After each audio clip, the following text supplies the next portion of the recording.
I am Wendy Kuntz. I am the director of VetFran. To all the vets that are on the call, thank you so much for your service and thanks for joining us today to explore the franchise business model. I have Ron and Justin here that will present to you today and answer any of your questions, as well as you can always reach us through vetfran.org as well. All right, guys, I'll let you take it from here.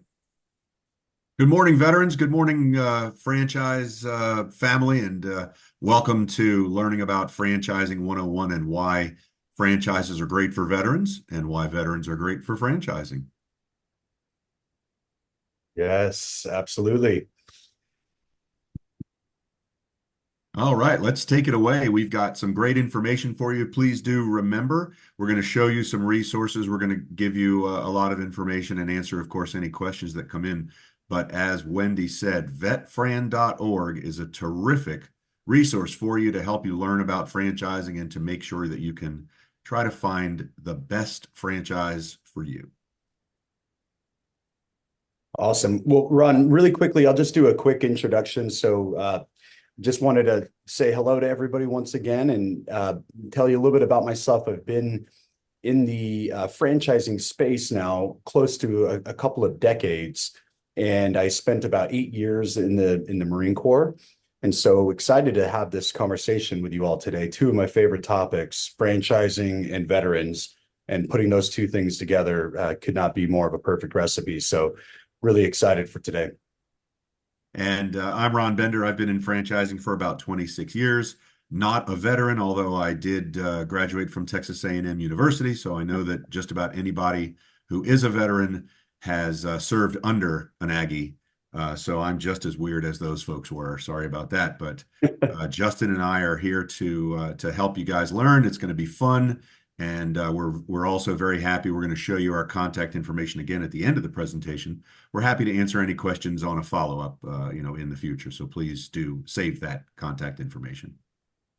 Yes. And so for today, Ron and I really hope to achieve a few objectives here that you can see, including providing a high-level overview of the world of franchising and the business model that it's known for, some of the pros and cons in that world, and what to know really before you enter into franchising. And then really tying all that together and discussing why veterans make incredible candidates for franchising, as well as some of the resources and tools Ron just mentioned. So let's go ahead and keep on rolling. Great. Perfect, Ron. I'll turn this one over to you for franchising. Outstanding. Franchising, we unfortunately inside the franchising community, we refer to it as an industry. As Justin mentioned, it's actually not an industry. It's a business model. It's a style of doing business. And as you can see, there are many, many, many industries that are represented in franchising, tons and tons of different types of businesses. We're going to go through some of that information here and just give you kind of some ideas. I know that most people, when they imagine franchise, they think McDonald's or they think Holiday Inn or Subway shops or Dunkin' Donuts, whatever. There are so many more franchises. So we're going to show you all that. Just the two basic terms that we use all the time. A franchisor is the organization that has generated this business name, that has generated this trademark, this framework for a franchisee, an independent individual owner, such as you folks, who might come in, pay that license fee, and join that family to build their business under that umbrella of that franchisor. So that's the difference between a franchisor, the organization, a franchisee, the independent local owner. Awesome. And here, the main takeaway, Ron mentioned this, how wide it really the industry spans in terms of the business model of franchising. And so the main takeaway here is you've got franchising in retail, four-wall, brick and mortar, physical locations. You've got online businesses, you've got home-based, mobile, restaurants, et cetera, you name it. And so some of the names here that you certainly recognize really is to demonstrate you can franchise almost anything from a convenience store at 7-Eleven to a hardware store, a retail store, senior healthcare, pest control, vacation companies, hair salons, coffee shops, and more. The other thing to keep in mind as you look at some of these names and some of the things Ron and I just mentioned is some franchise businesses are considered new and emerging and might only have a couple of locations. And some might be very, very tenured and have a very long history having done business and having gone through various business cycles, both of which lend itself to different advantages and challenges that might lend itself to your overall strategy. But want to make sure you take that away from this slide.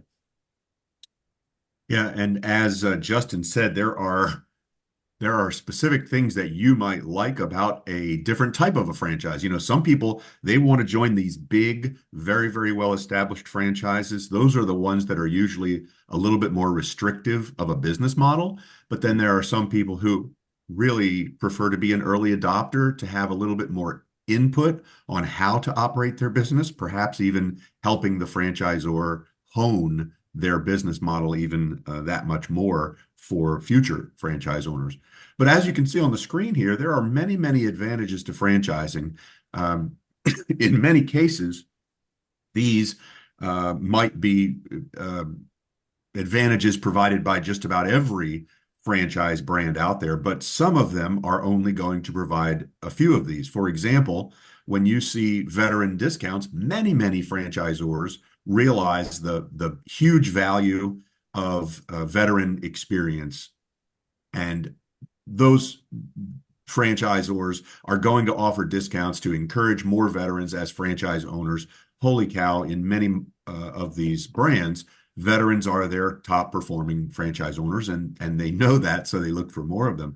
Some franchisors have not decided to offer discounts for veterans, but don't worry, Wendy and Justin and I will try to reach every franchisor in the country and try to get them to offer you discounts. But as you can see, there's terrific training, there's supply chain, there's potentially lending, there's all sorts of opportunities for you inside a franchise brand. And as you can see right in the middle, the reduced risk, if you're investing money in a business, in just about every kind of circumstance, a franchise, as opposed to an independent business you might start on your own, is going to have a lower risk and a higher likelihood of success. Now, I did not say that every franchise will be successful. And please be aware, any business that you start, franchise or otherwise, it is going to be hard work. There is no business that you can pay a little money to open and people will come in and throw money at you. Wouldn't it be great if there were? So it's going to take hard work, but as we go through slide by slide, we're going to show you all the great things that you can do to make sure that you have the best chance for success with a franchise. And so picking up right there, Ron, on the next slide here, we'll talk about some of the challenges to really think through. And we say challenges, and it's not necessarily a negative thing, but it is a consideration. We're not 100% in control of every single decision. So you don't get to change the recipe of the fries at McDonald's because we know how to do it better in our neck of the woods. There are brand standards that we have to execute and really adhere to. And again, that's not necessarily a bad thing. That can be a really great thing. And that's how some of the best brands are built. They are very militant about their brand standards. The fees are ongoing regardless of the economic conditions and regardless of performance. And we've all probably seen or at least experienced some of that. And it's a tough one when you have to continue to make those payments regardless of those conditions. The other thing is when you think of reputation management type, PR type stuff, if it's like in the military, right? If one of us screws up, the entire platoon, the entire team is going to pay the price for it. And that could not be more true in a franchise brand. When I don't want to give away names, but one of the businesses I work with, when something goes viral, because it's, that there might be investors, publicly traded companies involved, it will completely dominate the news and the focus of your leadership team for the next several weeks or months, because one person, one thing is screwed up. And these are real issues that you have to think about. And then you think of the long-term legal ramifications when it comes to renewing agreements, some of the terms. they're not always favorable and they're not always flexible. And so these are just some of the things to think about. Again, not necessarily that Ron and I are saying these are all negative things and why you shouldn't do a franchise, but they are things to think through strategically. And the last thing, on territories, this could hinder your growth plans. It could hinder your exit plans that you may have for the franchise business. So something to be mindful before you really lock and load on franchising. Justin said lock and load. I see he's bringing in the military terminology here. Love that. All right. As we continue, there's a lot more great information for you. We can tell that right now you're learning about franchising. You may have some expertise. You may have some familiarity. You might know someone who owns a franchise or had one and built it and sold it. Franchisors love people who are prepared, right? So again, terrific background, having been in the military, you're used to learning, studying, and then continuing on. So we need people who have looked into the business or do look into the business. They learn it, they understand it, they know exactly what's expected of them. Now, franchising is an investment, so that means you're going to have the capital to invest, whether you've got it in your bank account or under your mattress, or you're going to be looking for a loan, or maybe even leveraging your TSP or something like that. Again, having served in our military is a great background because we know that you can learn an operating system and that you can then train others and work as a team. All of those things are very, very important, almost every franchise. And people skills are important. You have to be able to get along, not only with customers, but potentially employees. And of course, the folks at the franchisor level who are helping you build that business. And as you can see, it's going to be hard work, as I mentioned already. Now, one of the things that people who have not served in the military often say to me is, we know that military trains people to follow the system completely. And that's somewhat true. But military veterans, military experience also trains something that's even more valuable in small business, which is, I have to fulfill the mission. I will not ever have all the resources I would like to have, right? You're never going to have all the personnel, all the equipment, all the capital, all the raw materials, all the right weather. You're never going to have everything perfect, but you're always going to have to complete that mission. In the military, you know what the mission is, you get the resources that you get, off you go. In business, your job is to be profitable, right? You need to be successful. You need to make your customers happy. You need to keep your employees happy and retain and promote them. So again, knowing what the mission is and understanding all the different things that you can do to attain that fulfillment, that's what's critical. And there is not anybody else who's going to step in and do that for you. It is up to you and your team, and let's make it happen. And as we move forward, we do know that there's a lot more to being successful with a franchise. Can we advance that slide? We have tools for you so that you can learn more and that you can hopefully find the best franchise for you. Justin and I can both tell you, and I'm sure anybody else who's got experience in the franchise community can tell you, people come to us all the time and they say, what's the best franchise? And I'm here to tell you, Justin, I'm sure will agree, there is no best franchise. There might be a best franchise for you, but it's all going to depend on what your goals are, what your skill sets are, what you like to do, what you don't like to do, those types of things. So the franchise community and the federal government have come up with different things that can help you learn about franchising to determine what might be the best franchise for you. The Federal Trade Commission has what's called a franchise rule, which ensures that every franchise candidate, everyone interested in learning about franchises, is going to get all the information they might need to make a great decision. And this franchise disclosure document that you're seeing on the screen is the first big step. Every single franchise in America must provide to their candidates a franchise disclosure document. We call that an FDD. It's 23 different chapters, all sorts of different information that can help you learn about a franchise. It is absolutely your responsibility to read that document from cover to cover. It's your responsibility to potentially ask questions, learn about it, and even bring on a franchise attorney or an accountant to help you understand exactly what this franchise is about and to make sure that you're not taken by surprise by any of the regulations and any of the terms of that agreement. Many franchisors provide what they call financial performance representations. And that's to answer what everybody's most popular question is, which is how much can I make? Now, not all franchises provide that financial information for a variety of reasons. Some franchises are too new and they just don't have enough information to provide it. Some franchises, for whatever reason, prefer not to provide it. Years ago, many franchise attorneys, many corporate attorneys would say, don't put this information out there because it gives you liability. I don't think that's the case. I'm not an attorney, but recently, I think attorneys have felt that the more information that's put out there, the better it is for all parties concerned. So we might show in this financial performance representation what the total revenue is for each of our franchises. It might show what the average or the median revenue is. Now, does that tell you how much you're going to make? No, it tells you how much some existing franchisees are making.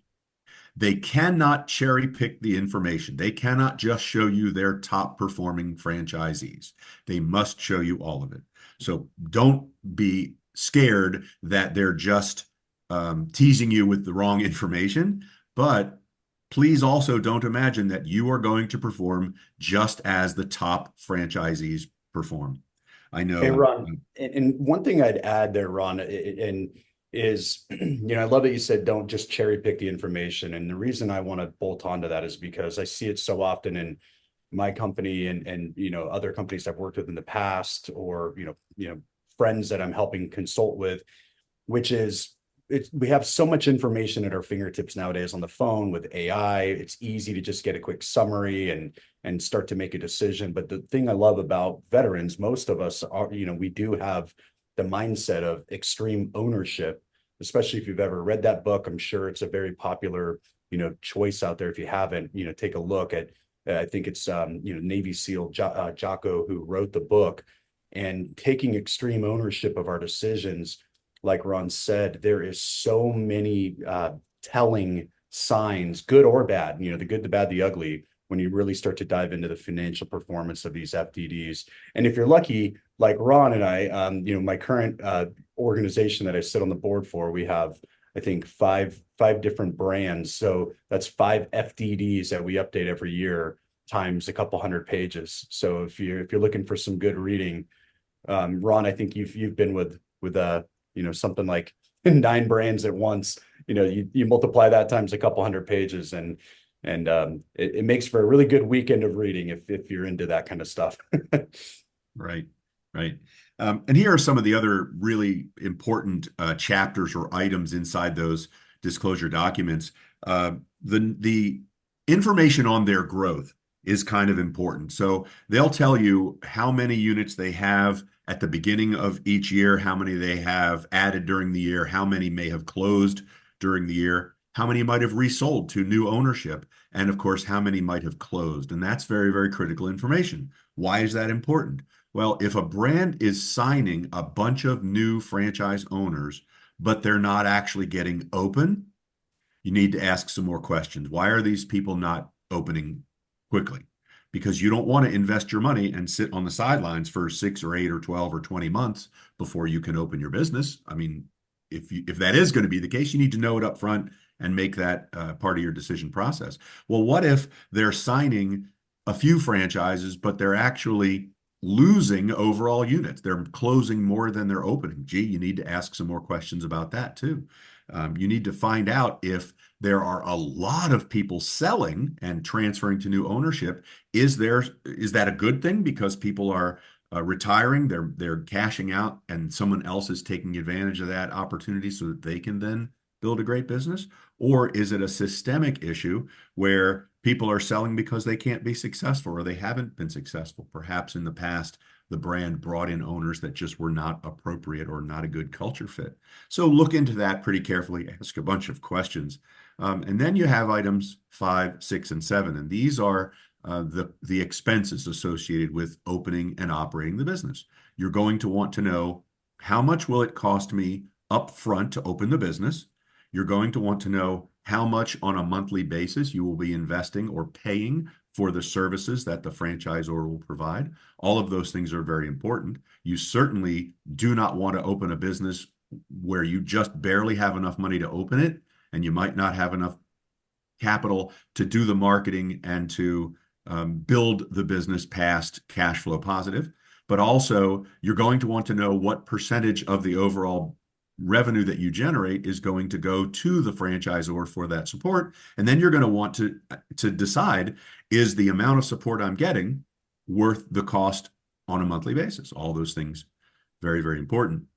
And then item 21, which is the franchisor's audited financials. That's just to ensure that the franchisor is in a strong enough financial position and that they're going to be around to help you build that business long term, year after year. You don't want a franchisor who's on the cusp of profitability, right? That might be a little concerning, because what if they aren't profitable? What if they fail and they're not around for you long term? That's obviously a big, big problem. Anything else, Justin, on this that you'd like to bring up? No, you nailed it. Yeah, thank you. Great. Hey, Ron, can I interject one thing Of course. with regard to item 20? So item 20 will also depict an exhibit which has the name, address, and phone number of every franchisee in the system. And I'm not sure how much you'll cover the validation process, but this gives any franchise that you're looking at the ability to call those franchisees and talk to them about, net loss or net gain. Have your questions ready. Don't shoot from the hip. Asking about the culture of the company, the leadership of the company, how what they did before they became a franchisee, and really have an intimate conversation with them, which is probably one of the most important aspects of doing your due diligence with regard to making that purchase. So item 20 is something that's really critically important from a due diligence standpoint. So sorry, I just wanted to interject that before we moved on. Excellent. Thank you, Ralph. Ralph's an Air Force veteran, if those of you don't know Ralph, and he helps counsel candidates on what franchise might be the best for them. So here we have your steps, the critical steps in evaluating a franchise opportunity. I mentioned you absolutely are responsible for reading that disclosure document cover to cover. We do absolutely suggest that you speak with a franchise specialist attorney who can make sure that you understand all of it and that there's no landmines in their little military thing to surprise you at some point. As Ralph mentioned, speaking with franchisees, existing franchisees, perhaps speaking with former franchisees, folks who have gotten out of the system, asking them absolutely anything about their experience with that franchise is very, very critical. And what I like to tell people is, if we as a franchisor cannot make our existing franchisees not only successful, but also happy, why would you as a franchise candidate think that we would then make you successful and happy? That doesn't seem logical. Now, no one bats 1,000. Definitely, there's always going to be some stresses in a franchise relationship, just like in any relationship. But speaking with franchisees is absolutely the most important part of your research. Also realizing that there is a risk. It's an investment. You are paying money and you are looking for a great return, and it's going to take hard work, and you're going to take some chances. You're going to learn. You're going to make mistakes. You're going to get better. You're going to learn from franchisees. You're going to learn from the franchisor, etc. Anything else, Justin, before we move on? No, that's perfect. That's perfect. So I think, to this point, we've covered what franchising is, the range and franchise types. We covered the advantages, some of the challenge considerations, and then obviously doing your homework that Ron just took us through and evaluating yourself, the FDD. So now let's move on to, okay, from here, how do we pick the right franchise? So So selecting a franchise. So I'll open this one up, and Ron, feel free to tag team this. There's so much that goes into this. I'd say when you really look at demand, competition, differentiation, some questions to ask yourself. Has there been? Is there now? Will there be a need or a desire for this type of a business, this type of a franchise? And the perfect example for myself that I'd love to share is, when I left the military in 2010 in the gym business. I said earlier, I worked a lot in the health and wellness space for the last 20 years. The gym business primarily was big box gyms, right? The Walmarts of fitness. The Walmarts of fitness with, you got your weights, you got a swimming pool, you got basketball, tennis, racquetball, group exercise, personal training, smoothie bar, all of these things that go into running a big box gym. And now, knowing what I know now, the cost per square foot, the capital that goes into running these things. Well, back then, you really only had an alternative such as things like CrossFit and very few small community fitness studios that you could find anywhere globally. Well, over the next decade, from 2010 to 2020, you saw boutique fitness demand explode. And boutique fitness, when I say that, I'm referencing things like your Soul Cycle, your Barry's Boot Camp, your Orange Theory Fitness, F45. It just exploded. And you think of the difference between something like a Planet Fitness where a gym membership can cost you $10 a month to paying over $250.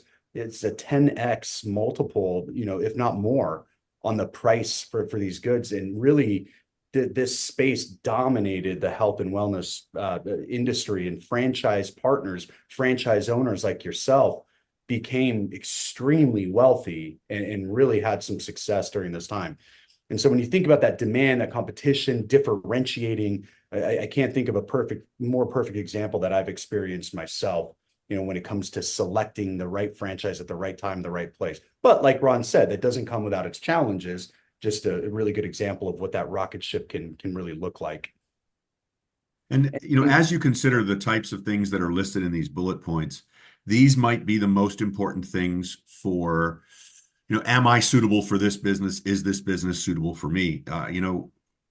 One of the things that you see is when you carefully analyze your own strengths and weaknesses, you're looking for a brand where your strengths are going to be a huge benefit in building the business. You're looking for a brand where your weaknesses will be overcome by the support that the franchisor and the franchisee community provides to you, or that you can hire a person to handle your weaknesses, to do the things that you are not either good at or that you don't choose to do.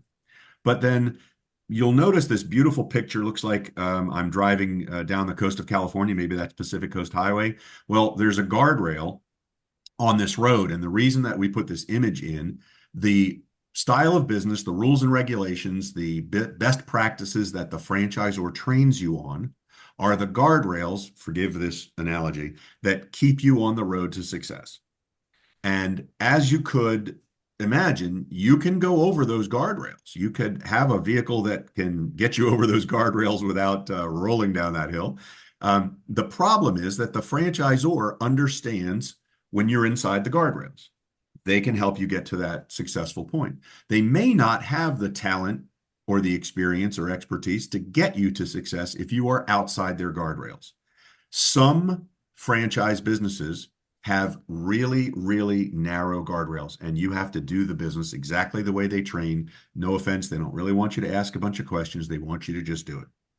And that's great if that's your style that works for you, or if maybe you're going to do multiple units. Maybe you're going to buy 5 or 6 or 10 of these business units and open them up and hire young people to run them, and you don't want people who are creative thinkers. On the other hand, if you need to make a lot of the decisions yourself, if you have a lot of life experience and a lot of great networking maybe, and you know that you can run a business with a little bit more creative freedom, make sure that that franchise you sign on has a wide guardrail that you can run the business in many different ways and still be on their road to success. Kind of goofy analogy, but quite important as far as your potential for long-term enjoyment and satisfaction. Yeah.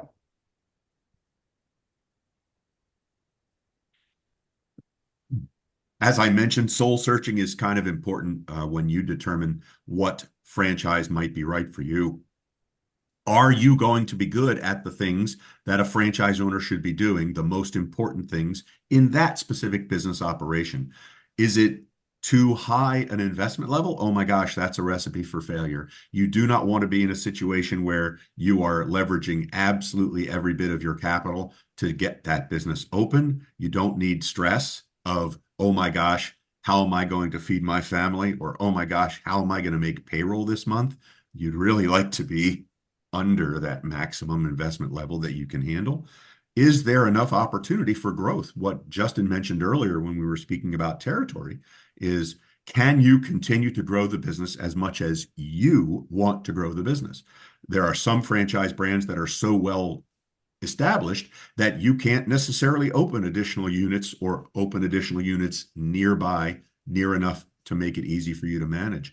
Some franchises have a very large territory that would enable you to continue to grow that business long term without even needing to invest in additional units. So all of those things might be a benefit. And the final piece here, and this is a lot of fun, because most people, when I say you need to think about your exit plan, you say, well, I haven't even bought a business yet. How can I know my exit strategy? Well, at some point, hopefully, you're going to want to step out of that business. Maybe you just want to step back and make it a little more part-time for you and have other people operating it. Maybe you want to sell it and move to a retirement community. Maybe you want to travel and not have as much need to be active in the business. Maybe you want to pass that business down to your family members, your kids or whatever. Well, you need to think that through and kind of make sure that you think that the franchise you select is going to enable that specific type of exit plan that you might want. We know that you don't know today what that exit strategy is going to be exactly, but just realize that you will want an exit strategy in the future. Just kind of make sure that you think it through. There are franchises that we might refer to as man in a van, right? Where you are the operator and you're not hiring people, you are doing that service work or whatever. Well, those are generally harder to sell than a business that's more established, larger, where the franchise owner isn't the whole business. But again, we can talk more in detail about that as times go by.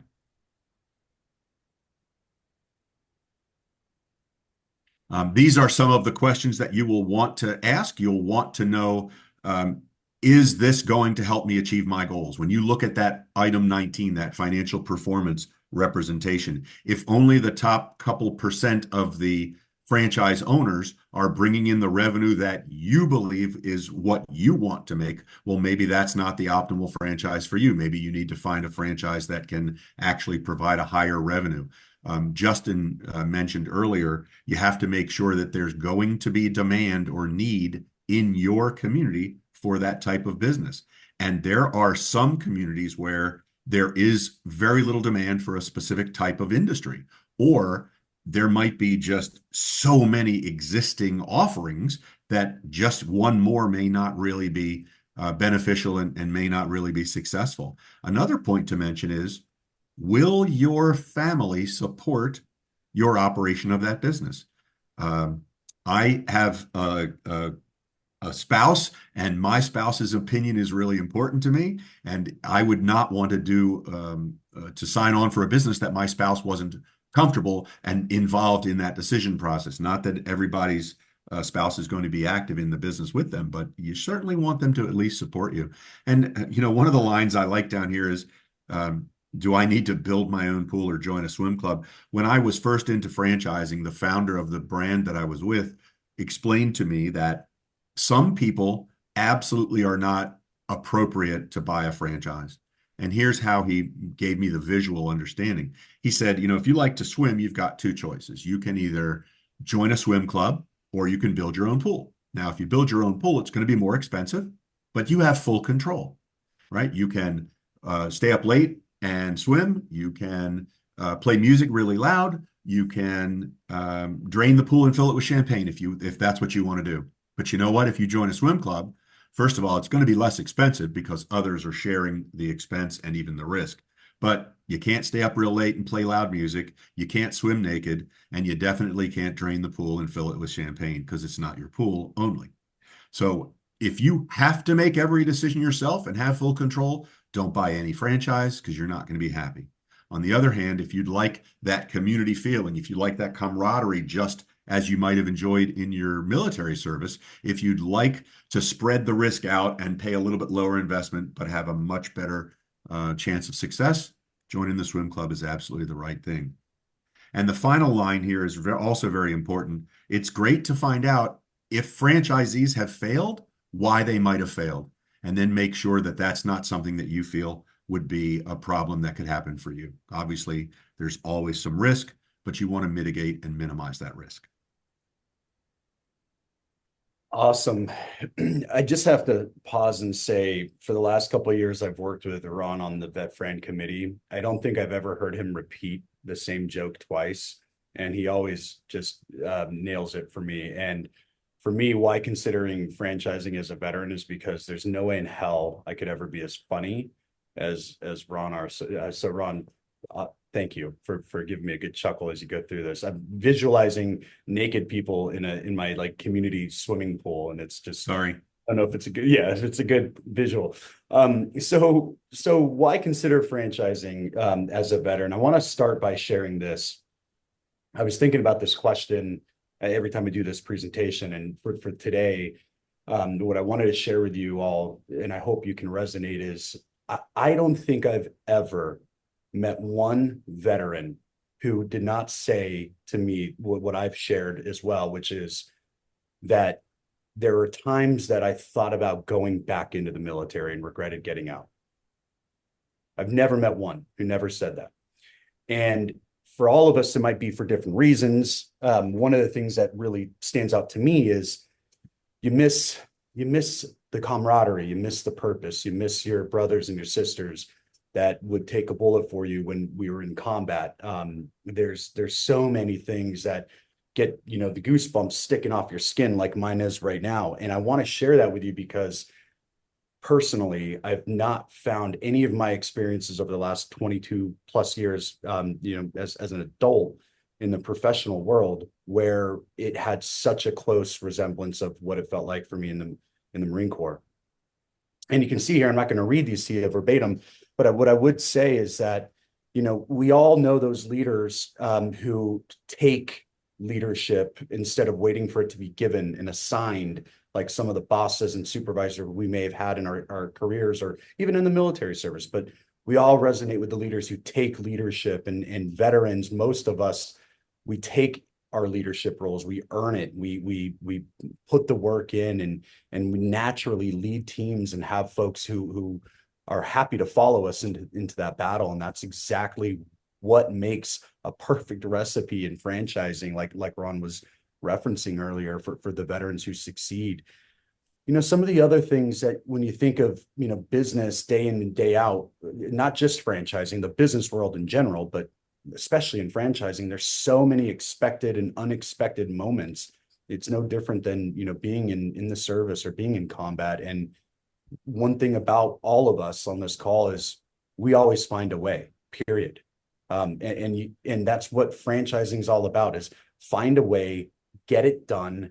And sometimes you got to do that, like Ron said, without a lot of resources. You may have to be the man in the truck. You may have to be every single role: sales, marketing, operations, and that's okay, right? And so, and the other thing I wanted to talk to, we referenced a lot in this presentation about executing a playbook, executing the SOPs, and staying in those guardrails, which is so critical. And in a lot of businesses, it's easy, whether it's not franchising or just in the general business world, it's easy to pivot. And when things aren't going well, to start to try to change the play and try new things. And I'm not saying that's a bad thing, right? Innovation is great, but sticking to the plan and executing exactly how we trained, and really, really being the best at the basics is one of the things in my career, especially in the private equity world, that I have seen time and time again lend itself to better odds of success when you can really stick to the mission, stick to the playbook, especially when times aren't the easiest. And that's what we all know how to do as veterans. And the last thing I want to really highlight here is, Ralph Ralph is on the VetFran committee with Ron and I, and I would say Ralph and Ron both talked about, talking with other franchise partners and sharing. We as veterans really double down on troop welfare. We take care of our brothers and our sisters. I cannot tell you how many franchise owners out there, and I love all of them. Some a little more than others, some less than others, but I love them all, needless to say. But they don't want to share. They don't want to share practices. They don't want to collaborate. And veterans, we know how to do that. And I'll tell you, when you find other veterans who are willing to share their recipe to success has been, it just makes all of us win. There's so much opportunity for all of us to win together and succeed together. And that's why the franchising world, gosh, if I knew back in 2010 what I know today, so many different opportunities for me would have been accelerated, and I wouldn't change it for anything. But that's why Ron, myself, Wendy, and Ralph are all here to share these things with you, and hopefully teach you some of those things that we wish we knew years ago. And then the bottom there, Ron talked a lot about the benefits and advantages earlier, and really can't highlight enough the opportunities when it comes to capital, the financing, the processing fees, all these things Ron talked about earlier. They really add up, especially when times aren't going well for us in business. You start to really put a microscope on every single fee, and so having these opportunities that most franchisors offer are really encouraging. So, the main highlight here is, it is really encouraging to see, out of, gosh, what's 7% of over 330 million folks, as veterans in the country, yet over 14% of those veterans are franchise owners nationwide. And what that lends itself to is you see more opportunities where not just hiring, but offering career paths, for veterans and spouses over non-veteran hires. And so we're not just here to only talk about buying a franchise. I think Ron mentioned this earlier, but there are careers and opportunities for veterans in leadership roles in those franchise businesses, whether it's a local franchise owner that you might be working with, or it might be the franchisor and the brand itself. And so really want to make sure we highlight that for you there. And there's a link there for you to learn a little bit more about that. On the next slide here, Ron and I just want to, as we kind of turn the corner here and get close to the finish line, we just really want to highlight VetFran. We've talked about the four of us here, and I'm not sure if there's anyone else from the committee on, but over 30 plus years, VetFran has been in existence, supporting veterans in the community with all the things that we talked about today, the education, the opportunities, the 500 plus companies that are members of VetFran who offer these discounts and incentives to veterans. And we're all here, myself, Ron, Ralph, Wendy, to advocate for you in all these different brands, because we're not specific to one brand. We're agnostic. We just, like Ron mentioned, the best franchise for you might not be the best franchise for the person to the left or right of your screen here. So that's VetFran and the IFA Foundation. Ron, anything you want to add on the VetFran or the IFA Foundation before I close this out? Sure. The IFA Foundation is the nonprofit arm of the International Franchise Association, which is the community group that helps franchising promote and be enhanced.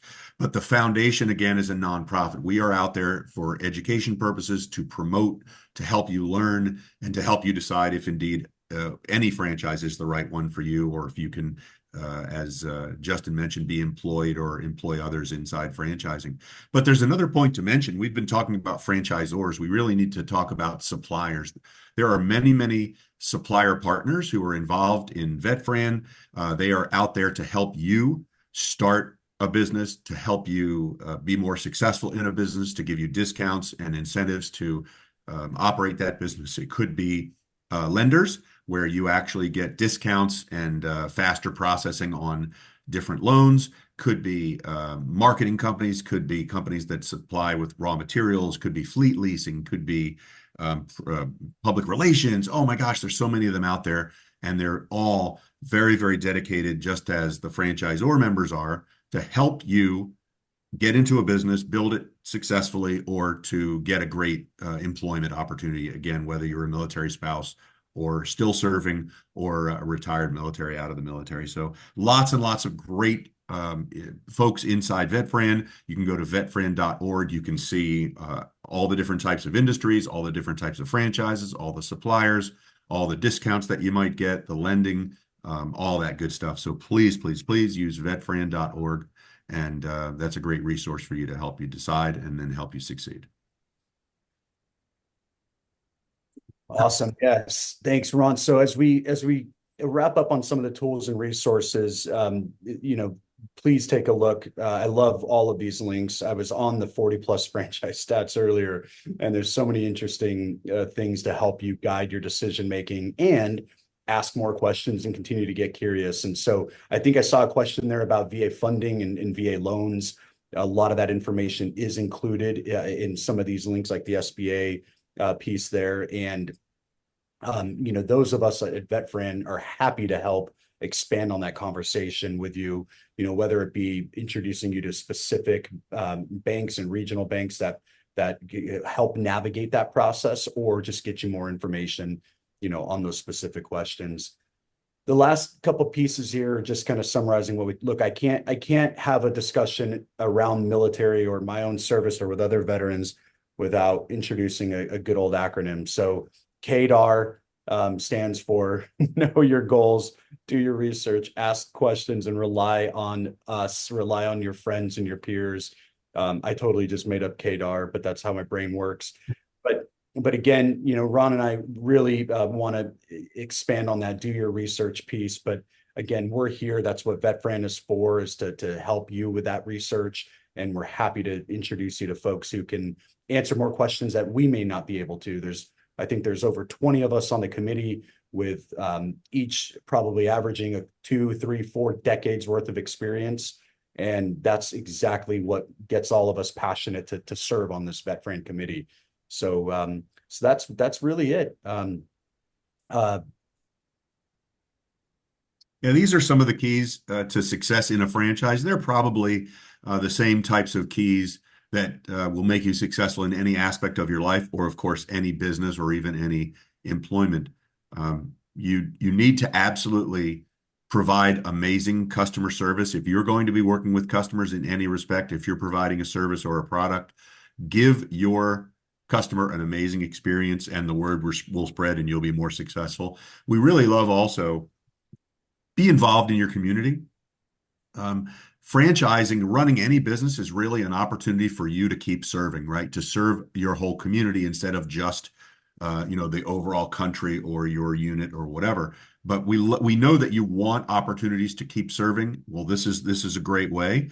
Be involved in the community, provide jobs, provide a great service, counsel people who might need counseling or help. All of those things we know you've honed inside your military service. And of course, the International Franchise Association is a very valuable resource for you. And then we want you to start giving back and to help out. One of the points that Justin brought up and mentioned earlier about funding, there are significant discounts available for veterans to get a business funded. Please engage through vetfran.org. As Justin mentioned, we've got lots of great lenders, many of whom are actual veterans themselves, the folks who work in these lending organizations. And that's why, I didn't serve, although Justin did. Wendy and I are here because you served, and it's our turn to give back to you. It's our turn to serve you as you served us. So there's many, many others behind us in all the VetFran organization and all the different suppliers and franchisors and even the franchise owners who want to give back and help you as well. Yeah. Thanks, Ron. And Ron touched a little bit about the IFA earlier, and we will just double down by saying, the International Franchise Association serves franchising globally, not just in the US. You can see the mission: protect, promote franchising, enhance franchising. And all of us on VetFran will be together in DC in a couple of months to do just that on Capitol Hill and talk with our policymakers about protecting the franchise model and really enhancing the wealth creation and job opportunities that come with franchising. So I'm looking forward to seeing all of my friends and peers at VetFran there in DC in a couple of months. But like Ron said on the last slide, really, really tap into the IFA and specifically VetFran and what we do here. So Yeah, Justin, if I could share please. just a couple of things. I see Tom Casborn is on the call. He's also on the committee as well, and he's with Snap-on Tools. And we mentioned earlier about some of the discounts. We do have some data at VetFran and at the IFA on the kind of discounts that have been enjoyed by veterans and help them get started in business. Come to mind Neighborly, 25% of their over 4,000 franchisees are veterans, and they've given back millions, literally. Tom, with Snap-on Tools, I hate to put you on the spot, but would you mind sharing how much Snap-on has provided for veterans to get into your franchise opportunity? I sure can. Well, let me start off by saying thank you, Ron and Justin and Ralph and Wendy, for a great seminar. I must confess to having to be between two meetings, so that's why I'm unusually shy today. But this is a great venue for all of you veterans to get the information you need, and that's really what we're all about. But we're also about easing the way as franchisors. Many of us on the VetFran committee and our suppliers are trying to ease the way to get you not just the education, but the point of entry. So with Snap-on, we offer our particular in our brand, but I don't want to make this a Snap-on commercial, okay? But for all the VetFran franchisors have some sort of incentive in order to ease your way. And for us, it's $20,000 at cost of your initial inventory to get you up and running.